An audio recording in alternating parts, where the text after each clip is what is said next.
Good morning students, this is Benilda. Last time நம்ம EDCல PN junction diode பற்றி பார்த்தோம். இன்னைக்கு கிளாஸில் நம்ம Zener diode பற்றி பார்க்க போகிறோம். PN junction diode என்னன்னு பார்த்துருப்போம்.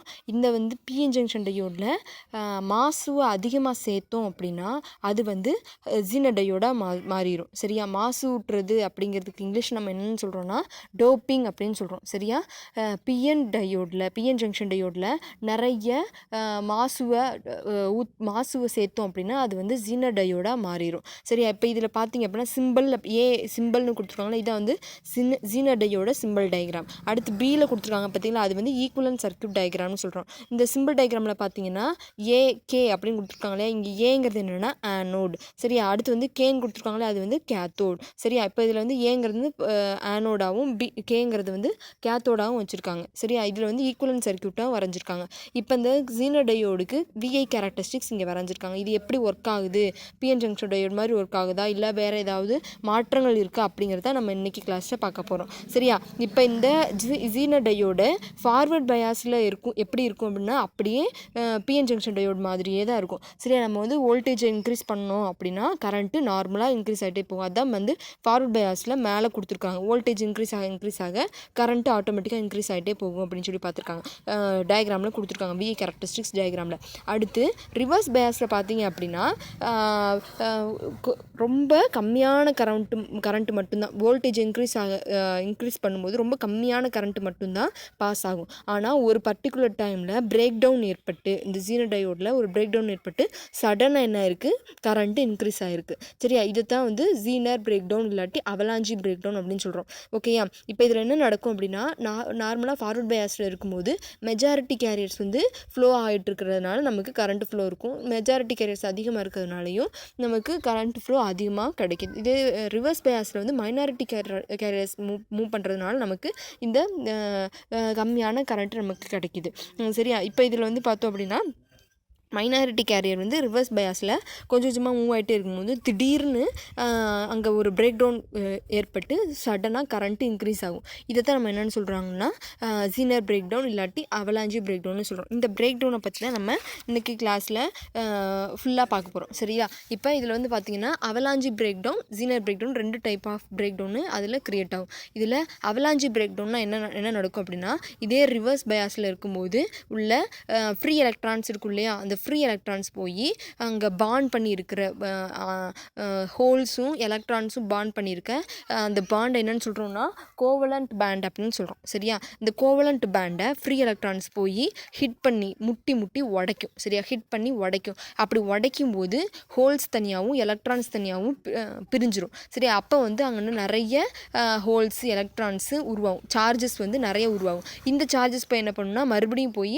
கோவலண்ட் பேண்டை உடைக்கும். இந்த மாதிரி கோவலண்ட் பேண்டை உடைக்க நமக்கு அங்கே கரண்ட் ஃப்ளோ அதிகமாகும். இதான் avalanche breakdown. Avalanche break டவுன்னா ஃப்ரீ எலக்ட்ரான்ஸ் போய் கோவலண்ட் பேண்டை உடைக்கும் போது சார்ஜ் பார்ட்டிகல்ஸ் உருவாகும். அதனால் உருவாகக்கூடிய கரண்ட்டு தான் நமக்கு அவலாஞ்சி பிரேக் டவுன் அப்படின்னு சொல்லி உருவாகுது. சரியா? ஷார்ட் டைமில் இது வேகமாக உடைக்கிறதுனால நமக்கு அதிகமான கரண்ட் ஃப்ளோ இருக்கும். அடுத்து இந்த Zener பிரேக் டவுனில் என்ன நடக்கும் அப்படின்னா, Zener பிரேக் டவுனில் நம்ம கரண்ட் கொடுக்குறோம்ல, ரிவர்ஸ் பயாஸில் கொடுக்குற கரண்ட்டு சடனாக என்ன பண்ணிடும்னா கோவலண்ட் பாண்டை கட் பண்ணி விட்ரும். அங்கே இருக்கக்கூடிய கோவலண்ட் பாண்டை கட் பண்ணி அது சார்ஜ் பார்ட்டிகல்ஸை க்ரியேட் பண்ணி அங்கே Zener பிரேக் டவுன் நடக்கும். சரியா? இப்போ அவலாஞ்சி பிரேக் டவுனில் என்ன நடக்குது அப்படின்னா, அவலாஞ்சியில் அந்த ஃப்ரீ எலக்ட்ரான்ஸ் போய் கோவலண்ட் பேண்டை ஹிட் பண்ணி சார்ஜ் பார்ட்டிகல்ஸ் உருவாகுது. அதனால் அவலாஞ்சி பிரேக் டவுன் உருவாகுது. இந்த Zener பிரேக் டவுனில் என்ன நடக்கும்னா, நமக்கு எக்ஸ்டர்னலாக ரிவர்ஸ் வோல்டேஜில் சப்ளை கொடுப்போம் இல்லையா, அந்த சப்ளை எலக்ட்ரிக் ஃபீல்டுனால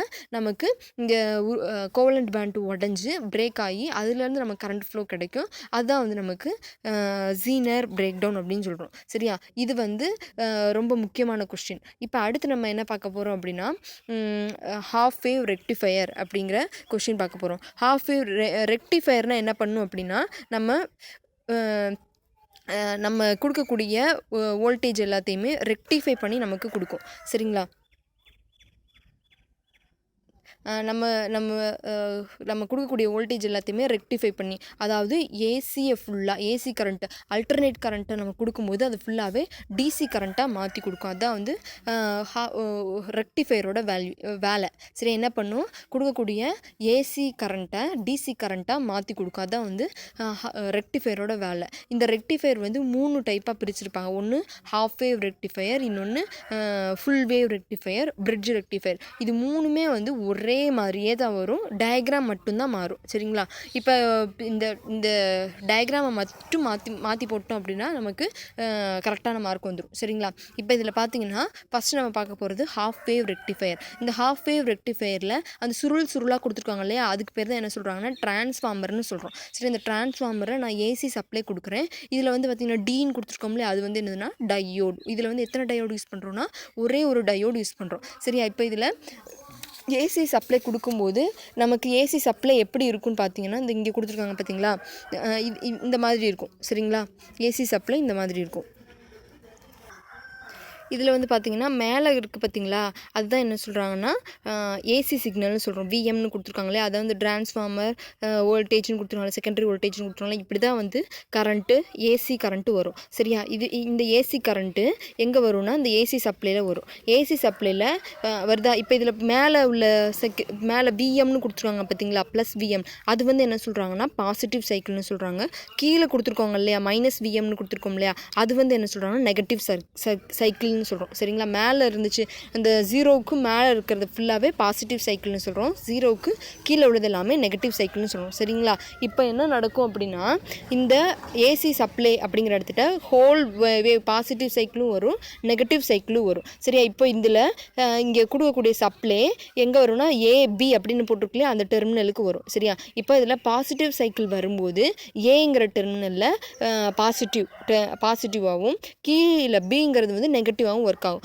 அப்படி வரும்போது இந்த டிங்கிற டையோடு வந்து ஃபார்வர்ட் பயாஸில் இருக்கும். சரி, ஃபார்வர்ட் பயாஸில் பிஎன் ஜங்ஷன் டையோடு நல்லா கரண்ட்டை ஃப்ளோ பண்ணும். அப்படிங்கிறனால நமக்கு ஆர்எல்ல நமக்கு பாசிட்டிவ் கொடுக்குறோமோ அது அப்படியே பாசிட்டிவ் சைக்கிளில் கிடச்சிரும். இதே இது நெகட்டிவ் ஹாஃப் சைக்கிள் ஏசி சப்ளையில் வரும்போது இங்கே பார்த்தீங்கன்னா பிங்கிறது வந்து பி டெர்மினல் வந்து பாசிட்டிவாகவும் ஏ டெர்மினல் வந்து நெகட்டிவாகவும் இருக்குது. அதாவது வேவ் வந்து தலைகீழாக உள்ளே போகும்போது அந்த டையோடு வந்து ரிவர்ஸ் பயாஸில் ஆக்ட் பண்ணும். ரிவர்ஸ் பயாஸில் வந்து டையோடு வந்து நமக்கு கரண்ட்டை அதிகமாக ஃப்ளோ பண்ணாது, கடத்தாது. அதனால் என்ன பண்ணுன்னா நெகட்டிவ் ஹாஃப் சைக்கிள் வந்து அவுட்புட்டில் வராது. அதை தான் இங்கே கொடுத்துருப்பாங்க. இப்போ இதில் பார்த்தீங்க அப்படின்னா ஃபஸ்ட்டு மேலே உள்ளதை பாருங்கள், ஏசி சிக்னல் ஃபுல்லாக மேலே positive half cycle, negative half cycle, மறுபடியும் பாசிட்டிவ் நெகட்டிவ் அப்படின்னு சொல்லி போகும். அடுத்து வந்து வோல்டேஜ் அக்ராஸ் ஆர்எல் அப்படிங்கிற இடத்துல பார்த்தீங்கன்னா ஆர்எல் எங்கே இருக்குன்னு பாருங்கள், இங்கே ஓரமாக இருக்குல்ல, இந்த ஆர்எல்கிட்ட நம்ம அவுட்புட்டை வச்சு பார்க்கும்போது நமக்கு சிக்னல் எப்படி கிடைக்கும்னா இந்த மாதிரி ஒன்லி பாசிட்டிவ் ஆஃப் சைக்கிள் மட்டும்தான் வரும், நெகட்டிவ் ஆஃப் சைக்கிள் வராது. ஏன் அப்படின்னா பாசிட்டிவ் ஆஃப் சைக்கிள் உள்ளே வரும்போது மட்டும்தான் டையோடு வந்து கண்டக்ட் பண்ணும், மின்சாரத்தை கடத்தும். நெகட்டிவ் ஆஃப் சைக்கிள் வரும்போது டையோடு மின்சாரத்தை கடத்தாது. அதனால் என்ன பண்ணும் அப்படின்னா ஒன்லி பாசிட்டிவ் ஆஃப் சைக்கிள் மட்டும்தான் நமக்கு அவுட்புட்டில் கிடைக்கும், ஆர்எல்ல கிடைக்கும். அடுத்து மூணாவது கொடுத்துருக்கிறது என்ன சொல்கிறாங்க, ரெக்டிஃபைடு கரண்ட்டு. அதாவது நமக்கு கிடைக்கக்கூடிய கரண்ட்டு இந்த ஹாஃப் வேவ் ரெக்டிஃபையரில் கிடைக்கக்கூடிய அவுட்புட் நமக்கு எப்படி கிடைக்கும்னா ஒன்லி பாசிட்டிவ் ஆஃப் சைக்கிள் மட்டும்தான் வரும். சரியா? இதுதான் வந்து ஹாஃப் வேவ் ரெக்டிஃபையர். அடுத்து வந்து பார்க்க போகிறது என்னென்னா full wave rectifier. Full wave ரெக்டிஃபையரில் என்ன நடக்கும்னா அதே மாதிரி தான் சர்க்யூட்ஸ் எல்லாமே, ஒரே ஒரு டிரான்ஸ்ஃபார்மர் யூஸ் பண்ணுவோம், ஒரே ஒரு ஆர்எல் யூஸ் பண்ணுவோம். ஆனால் என்ன டிஃப்ரென்ஸ்னால் இதில் 2 டையோடு யூஸ் பண்ணுறோம். சரியா? மேலே ஒரு டையோடு, கீழே ஒரு டையோடு. ஏன் இங்கே 2 டையோடு யூஸ் பண்ணுறோம் அப்படின்னா நமக்கு ஹாஃப் வேவ் ரெக்டிஃபையரில் ஒரு பாசிட்டிவ் ஹாஃப் சைக்கிள் மட்டும்தானே வந்துச்சு. ஆனால் இப்போ நம்ம 2 பாசிட்டிவ் ஹாஃப் சைக்கிளை எடுக்கணும், எல்லா சைக்கிளையுமே நம்ம கொண்டு வரணும், எல்லா சைக்கிளையுமே அல்டர்னேட் கரண்ட்டில் அதாவது ஏசி கரண்ட்டில் உள்ள எல்லாத்தையுமே நம்ம டிசியாக மாற்றணும். அப்படிங்கிறதுக்காக ஃபுல் வேவ் ரெக்டிஃபையருக்கு போகிறோம். எத்தனை டையோடு யூஸ் பண்ணுறோம்? 2 டையோடு யூஸ் பண்ணுறோம். சரியா? இப்போ அதே மாதிரி இங்கே இது வந்து ஃபுல் வேவ் ரெக்டிஃபையரோட வேவ் ஃபார்ம். சரியா? இப்போ இதில் பார்த்தீங்க அப்படின்னா ஏசி சப்ளை வோல்டேஜ்னு கொடுத்துருக்காங்களே, அதில் வந்து ஏசி கரண்ட்டு ஃபுல்லாக போகுது. சரியா? இப்போ இதில் பார்த்துருக்கோம் ஏசி சிக்னல் எப்படி மேலேயும் கீழேயும் கலந்து போயிட்டே இருக்குது. இப்போ இங்கே ஏசி சப்ளை அப்படிங்கிற இடத்துல அந்த அல்டர்னேட் கரண்ட் வரும். அதே மாதிரி பாசிட்டிவ் ஆஃப் சைக்கிள் வரும்போது டையோடு D1 வந்து என்ன ஆகும்னா அந்த ஃப்ளோவை ஃபார்வர்ட் பயாஸ்லேருந்து கரண்ட்டை ஃப்ளோ பண்ணும். அதே மாதிரி நெகட்டிவ் ஆஃப் சைக்கிள் கீழே இந்த பக்கம் இல்லையா, இந்த நெகட்டிவ் ஆஃப் சைக்கிள் வரும்போது டையோடு D2 வந்து என்ன பண்ணுன்னா ஃபார்வர்ட் பயாஸாக இருந்து நமக்கு கரண்ட்டை ஃப்ளோ பண்ணும். சரியா? இப்போ பாசிட்டிவ் ஹாஃப் சைக்கிள் வரும்போது டயோடு D1 என்ன பண்ணுன்னா நமக்கு ஃபார்வர்ட் பயாஸில் இருக்கும். அந்த டைமில் டயோடு D2 வந்து ரிவர்ஸ் பயாஸில் இருக்கும், கரண்ட்டை பாஸ் பண்ணாது. சரி, அடுத்து நெகட்டிவ் ஹாஃப் சைக்கிள் வரும்போது டயோடு D2 வந்து ஃபார்வர்ட் பயாஸில் இருக்கும், டயோடு D1 வந்து ரிவர்ஸ் பயாஸில் இருக்கும். ஸோ நமக்கு வந்து கரண்ட் ஃப்ளோ D1ல் இருக்காது, D2ல் மட்டும்தான் இருக்கும். இதை வந்து நம்ம என்ன பண்ணியிருக்காங்கன்னா டயக்ராமில் வரைஞ்சிருக்காங்க. சரி, மேலே உள்ளது வந்து சப்ளை வோல்டேஜ், இன்புட் வோல்டேஜ். ரெண்டாவது வந்து கரண்ட் டியூ டு D1 அப்படிங்கிறது. எப்பப்போ பாசிட்டிவ் ஆஃப் சைக்கிள் அந்த டயோடுக்கு வருதோ அப்போ மட்டும்தான் D1ல் கரண்ட் வரும். ஃபஸ்ட்டு உள்ளதில் பாசிட்டிவ் ஆஃப் சைக்கிள் இருக்க மேலே உள்ள இன்புட்டை பாருங்கள். ஃபஸ்ட்டு உள்ளதில் பாசிட்டிவ் ஆஃப் சைக்கிள் இருக்க அங்கே மட்டும்தான் நமக்கு வரும். அடுத்து நெகட்டிவ் ஆஃப் சைக்கிள் போது D1ல் கரண்ட்டு ஃப்ளோ ஆகாது. அடுத்து மறுபடியும் பாசிட்டிவ் வருதா, பாசிட்டிவ்னா D1ல் கரண்ட் வரும், நெகட்டிவ்னா D1ல் கரண்ட் வராது. அடுத்து உள்ளது பாருங்கள், கரண்ட் டியூ டு D2. அதாவது D2ல் எப்பப்போ கரண்ட் வருது அப்படின்னு பார்க்குறோம். D2ல் எப்பப்போ கரண்ட் வரும், எப்பப்பெல்லாம் நெகட்டிவ் ஆஃப் சைக்கிள் அந்த ஃபுல் வேவ் ரெக்டிஃபையருக்கு போகுது அப்பப்போ மட்டும்தான் D2ல் கரண்ட் வரும். இப்போ இந்த இன்புட் வோல்டேஜில் பாருங்கள், எங்கெங்கெல்லாம் நெகட்டிவ் ஹாஃப் சைக்கிள் வந்திருக்கோ அங்கே மட்டும்தான் இங்கே D2ல் எழுதியிருப்பாங்க. சரியா, புரிஞ்சுதா? இங்கே பாருங்கள், இப்போ அங்கே π to 2π பார்த்தீங்க அப்படின்னா கீழே வந்திருக்கா, கீழே எந்தெந்த இடத்துலலாம் வந்திருக்கோ அங்கே மட்டும்தான் D2ல் கரண்ட் வரும், மற்ற இடத்துல வராது. இப்போ இது ரெண்டையும் சேர்த்து தான் நமக்கு லோடு கரண்ட்டு போடுறோம். சரி, அதாவது என்னென்னா இந்த D1லையும் D2வில் வர்ற டயோட் கரண்ட்டையும் ரெண்டையுமே ஒன்றா மர்ச் பண்ணி எல்லாமே ஒரே ஃப்ளோவில் போடுற மாதிரி போட்டோம்னா அதான் வந்து லோடு கரண்ட். அடுத்து வந்து நம்ம என்ன ரெக்டிஃபையர் பார்க்க போகிறோம்னா பிரிட்ஜ் ரெக்டிஃபையர். பிரிட்ஜ் ரெக்டிஃபையரும் இந்த ஃபுல் வேவ் ரெக்டிஃபையர் மாதிரியே அப்படியே தான் சேம். சரியா, இப்போ இதில் பார்த்தீங்க அப்படின்னா இதுலேயும் அதே போல் தான் ஒரே ஒரு டிரான்ஸ்ஃபார்மர் கொடுத்துருப்பாங்க, ஆனால் 4 டயோடு யூஸ் பண்ணியிருக்காங்க. சர்க்யூட் டயக்ராமை மட்டும் நம்ம மாற்றாமல் கரெக்டாக வரைஞ்சிட்டாவே போதும், ஃபுல் மார்க் கொடுத்துருவாங்க. ஆனால் இதில் பார்த்தீங்கன்னா இதுலேயும் wave form diagram full wave ரெக்டிஃபையருக்கு போடுற அதே டயக்ராமை அப்படியே மாற்றாமல் போட்டால் போதும். ஓகேயா, இதில் வந்து பிரிட்ஜ் ரெக்டிஃபையரில் 4 டயோட்ஸ் யூஸ் பண்ணுறோம். சரியா, இப்போ இந்த பிரிட்ஜ் ரெக்டிஃபையர்லேயும் அதே போல் தான். இதில் வந்து பார்த்திங்க அப்படின்னா இப்போ பாசிட்டிவ் ஹாஃப் சைக்கிள் வரும், இந்த ஏசி சப்ளையில் பாசிட்டிவ் ஹாஃப் சைக்கிளும் வரும், நெகட்டிவ் ஹாஃப் சைக்கிளும் வரும். சரிங்களா, இதில் பாசிட்டிவ் ஹாஃப் சைக்கிள் வரும்போது D1 டயோடும் D3 டயோடு மட்டும் ஃபார்வர்ட் பயாஸில் இருக்கும். எது 1ம் 3யும் மட்டும் ஃபார்வர்ட் பயாஸில் இருக்கும்.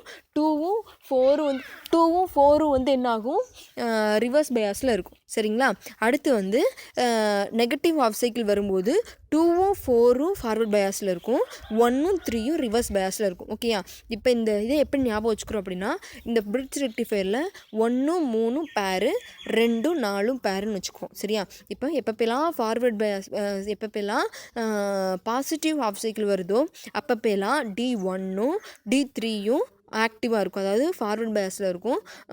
அதே மாதிரி எப்பப்பெல்லாம் நெகட்டிவ் ஹாஃப் சைக்கிள் வருதோ அப்போ ஃபுல்லாக D2ம் D4ம் ஃபார்வர்ட் பயாஸில் இருக்கும். ஓகேங்களா, இப்போ இதை வந்து நம்ம வேவ் ஃபார்மில் வரைய போகிறோம். அவ்வளோதான். எப்போதும் போல் ஒரு இன்புட் டயக்ராம் வந்து positive alternate diagram positive negative ரெண்டையும் கலந்து போட்டுக்கிறேன். அடுத்து வந்து D1 அண்ட் D3 அப்படிங்கிறது ஒரு பேரா. அது எப்போ வந்து நமக்கு ஆக்டிவாக இருக்கும், எப்பப்பெல்லாம் பாசிட்டிவ் சிக்னல் வருதோ அப்பப்பெல்லாம் ஆக்டிவாக இருக்கும். அப்போது இன்புட்டில் எங்கென்னெல்லாம் பாசிட்டிவ் வருதோ அங்கே மட்டும் நம்ம போட்டுக்கிறோம். அடுத்து D2ம் D4 எப்பப்பெல்லாம் அது ஆக்டிவாக இருக்கும், எப்பப்பெல்லாம் அது கண்டக்ட் பண்ணும், எப்பப்பெல்லாம் நெகட்டிவ் ஆஃப் சிக்னல் வருதோ அப்போ மட்டும்தான் அது பாஸ் பண்ணும். அதே மாதிரி எங்கெங்கன்னா நெகட்டிவ் ஹாஃப் சிக்னல் வந்திருக்கும் அங்கே மட்டும் D2க்கும் D4க்கும் நம்ம போட்டால் போதும். இப்போ இது ரெண்டையும் சேர்த்து லோட் கரண்ட்டில் போட்டால் போதும். சரிங்களா, இப்போ இதை வந்து பிரிட்ஜ் ரெக்டிஃபையர். இந்த ஃபஸ்ட்டு யூனிட்டில் பார்த்தீங்க அப்படின்னா 5 கொஸ்டின்ஸ் மட்டும்தான் ரொம்ப முக்கியமான question. PN junction diode, Zener diode, half wave rectifier, full wave rectifier, bridge rectifier, இந்த 5 கொஸ்டின் மட்டும்தான் இம்பார்ட்டன்ட் கொஸ்டின். எல்லாமே நடத்தியாச்சு. இந்த 5 கொஸ்டின்ஸையுமே நீங்கள் நல்லா தரவாக படித்து வச்சுக்கோங்க. இன்றைக்குரிய அட்டண்டன்ஸுக்கு இன்றைக்கி நடத்தின அந்த ஜீனர் டயோடோட சர்க்யூட் டயக்ராம், அதோட VI கேரக்டரிஸ்டிக்ஸ், அதே மாதிரி full wave rectifier, half wave rectifier, bridge rectifier, அதோட சர்க்யூட் டயக்ராம், அதோட வேவ் ஃபார்ம் எல்லாத்தையுமே வரைஞ்சி அனுப்பிச்சா மட்டும்தான் மண்டேக்கு நான் அட்டண்டன்ஸ், மண்டேக்கும் வியாழக்கிழமைக்கும் நான் அட்டண்டன்ஸ் போட முடியும். ஓகேவா, தேங்க்யூ ஸ்டூடெண்ட்ஸ்.